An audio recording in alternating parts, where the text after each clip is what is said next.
Ciao, bentornato nel mio canale. Se sei nuovo, benvenuto. Allora iscriviti al canale e clicca sulla campanella per rimanere sempre aggiornato su nuovi video che verranno caricati nel canale. Regalami un bel like, lasciami un commentino qua sotto, anche semplicemente un cuoricino per farmi sapere che sei passato o che sei passata. Ma iniziamo subito il video di oggi. Oggi rispondo a delle domande che mi lasci sotto i miei social, sotto i miei video. Rispondo alle domande più ricorrenti. Oggi ci concentriamo sulle domande sulla taglia e cuci. La prima domanda riguarda il pile. Ci stiamo affacciando, diciamo, all'inverno, siamo quasi in inverno e quindi iniziamo a lavorare il pile, copertine, sciarpette e via dicendo.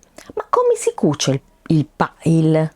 Il primo consiglio che ti do è di utilizzare il filo in poliestere 120. Il filo in poliestere non è tutto uguale, ci sono delle grammature diverse. Io ti consiglio di usare quello 120. Gli aghi invece da utilizzare per la taglia e cuci sono 80 e 90. Per la sua lavorazione in taglia e cuci ti consiglio un sopraggitto a 3 fili largo per quanto riguarda per esempio il pile, mentre se vuoi lavorare per esempio la microfibra, sempre un sopraggitto 3 fili, in questo caso però stretto. E qui rispondo a una domanda che non è tanto per la taglia e cuci ma i filati. Il filato in poliestere, quindi qui ti ho appena detto che il filato che ti consiglio per quanto riguarda la taglia e cuci è il filato in poliestere. Ma perché questo filato è così consigliato? Perché è stato realizzato con una fibra sintetica che non assorbe la paraffina e mantiene nel tempo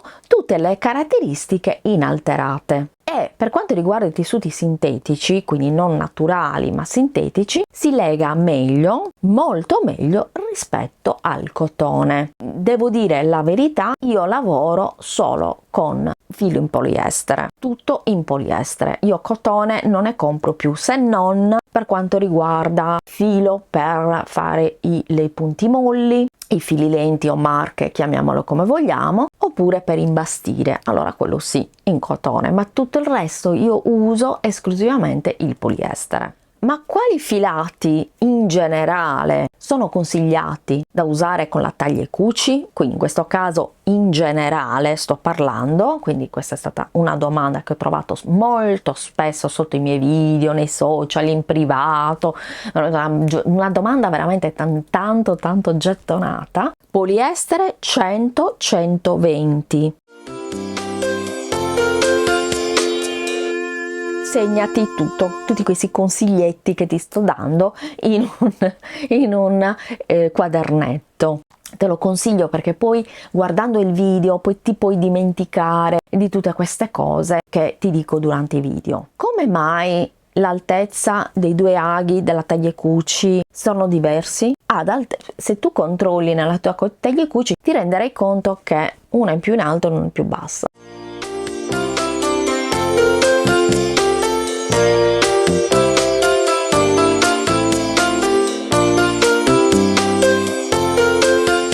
Perché solitamente nel lago destro è più bassa e nel lago sinistro è più alta, semplicemente perché la macchina è strutturata in modo tale che questa modalità di diversità, diciamo di altezza del lago, fa in modo che il punto venga effettuato nella maniera migliore possibile e quindi che sia un punto elastico e che mantiene appunto l'elasticità, perché ricordiamo che la taglia e cuci è una macchina che non si sostituisce alla macchina per cucire ma la accompagna, diciamo che è una compagna di viaggio nel nostro percorso bellissimo e fantastico del cucito e che la completa, se vogliamo, alla macchina per cucire, perché è stata creata proprio per lavorare i tessuti elasticizzati, quei tessuti che sono davvero difficili da lavorare. Io spero che anche questo video ti sia stato utile,